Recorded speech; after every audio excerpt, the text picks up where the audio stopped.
किस तरह से अभी दर्शन हो पाए, क्या कुछ? बहुत आनंद आया मुझे, व्यवस्था में कोई कमी नहीं लगी। सफाई भी बहुत अच्छी है, व्यवस्था भी अच्छी है और लोगों को कम से कम परेशानी में दर्शन हो जाएं और हमारे जैसे लोग भी उनके लिए परेशानी का कारण न बने, इस हिसाब से बहुत अच्छी व्यवस्था है। नरेंद्र सिंह तोमर जी को जिला संयोजक बना दिया है मध्य प्रदेश। जिला संयोजक जी, प्रदेश संयोजक बना दिया चुनाव को देखते हुए, तो उसमें क्या है, कोई भी बन जाए, हमें सरकार बननी ही है। और क्या कुछ सावन में क्या कुछ खास रहा आपके लिए, क्या कुछ मांगा है भगवान महाकाल? ये 2 सावन है क्योंकि बीच में पुरुषोत्तम मास आ रहा है, तो इसकी विशेषता है कि हरिहर का मिलन है ये। तो हरिहर का मिलन होने से क्या होता है, विष्णु पोषक हैं और शिव जो हैं वो अंत में सृष्टि का अपने अंदर लोप कर लेते हैं और फिर बाहर निकलती है जब सृष्टि तो विष्णु उसका पोषण करते हैं। तो अब की बार ये दोनों का जो मेल है वो बहुत अद्भुत है और ये हरिहर का जो मेल होता है यही हर हर गंगे कहलाता है, इसी को हरिहर गंगे कहते हैं। गंगा और क्षिप्रा, मैं हमेशा से बोल रही हूँ कि महाकाल को सिर्फ क्षिप्रा चाहिए है, ओमकारेश्वर को नर्मदा का जल अविरल चाहिए है। शिवराज जी ने मेरे आग्रह को स्वीकार किया और आपको पता होगा एक टरबाइन बंद कर दी गई ओमकारेश्वर और उससे पानी निरंतर नर्मदा जी में आता है। यहाँ पर भी क्षिप्रा का जल ही बाबा को चाहिए है, यही बाबा की सबसे बड़ी सेवा है।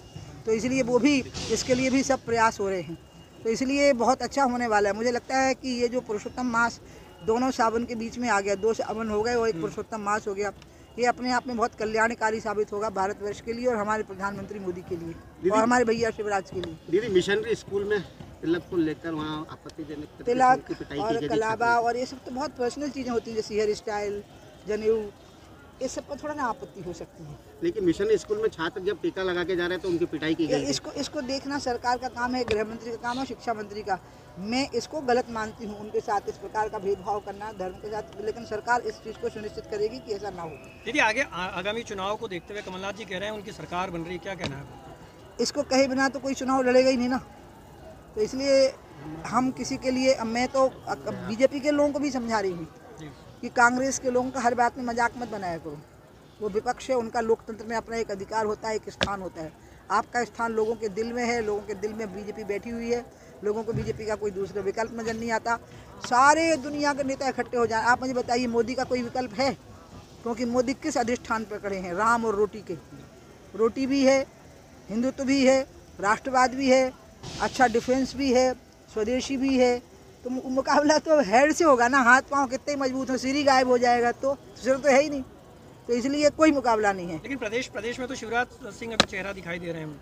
नहीं, शिवराज सिंह जी का चेहरा हमेशा से ही रहा है और इन सब विषयों पर बोलना मेरा काम नहीं, बीडी शर्मा का काम है। मैं शिवराज जी का बहुत सम्मान करती हूँ, उनको बड़ा भाई मानती हूँ और उनने जो शराबबंदी की, बस मैं यहाँ से लौट के गई और मुझे खुशखबर मिली 18 के बाद जो मैं गई, मुझे खुशखबरी मिली और उससे मैं बहुत खुश हूँ। 2500 अहाते एक साथ गिरा दिए गए। ठीक है, अब रही बात क्या बोलते हैं, विवादास्पद दुकानें, शराब पी के चलना, इसमें पुलिस पूरे टाइम थोड़ी खड़ी रहेगी। थोड़ा नगर पंचायत, नगर पालिका, नगर निगम के जो पार्षद हैं, जो जनपद पंचायतों के, जिला पंचायतों के सदस्य हैं, ये सारे निर्वाचित जनप्रतिनिधियों का, विधायकों का, सांसदों का काम क्या है कि वो इन सब चीज़ों पर कंट्रोल करावें। इनकी खुद की मिली भगत नहीं होनी चाहिए इन सब चीज़ों पर। सरकार ने अपना काम पूरा कर दिया, शिवराज जी ने और मैंने अपना काम पूरा कर दिया। शराबबंदी भी तो नहीं हो पाई है लेकिन पूरी तरीके से। मैं आपको फिर कह रही हूँ कि सवाल यह है कि सरकार की नीयत साफ है कि नहीं, शिवराज जी की नीति साफ है कि नहीं, वो नीति साफ है। दीदी, लगातार मध्य प्रदेश में प्रधानमंत्री जी और गृह मंत्री जी लगातार आ रहे हैं, क्या डर सता रहा है कि बीजेपी की सरकार? नहीं, वो अपने आप को प्रधानमंत्री और गृह मंत्री नहीं समझते, वो अपने आप को भाजपा का कार्यकर्ता समझते हैं। यही हमारे भारतीय जनता पार्टी की ताकत क्या है कि हम नेता नहीं समझते, अपने आप को कार्यकर्ता समझते हैं। तो कार्यकर्ता के नाते वो मेहनत कर रहे हैं, प्रधानमंत्री के नाते उनकी जिम्मेवारी है कि वो सरपंच की लिए भी जिम्मेवारी लेंगे। और गृह मंत्री अमित शाह खुद बहुत कष्ट उठाए हैं, जेलों में रहे हैं वो भाजपा की रक्षा के लिए, हिंदुत्व की रक्षा के लिए, तो इसलिए वो लोग तपस्या कर रहे हैं, हम भी तपस्या कर रहे हैं, सब तपस्या कर रहे हैं। सिंधिया जी का चेहरा हो सकते हैं आने वाले चुनाव में?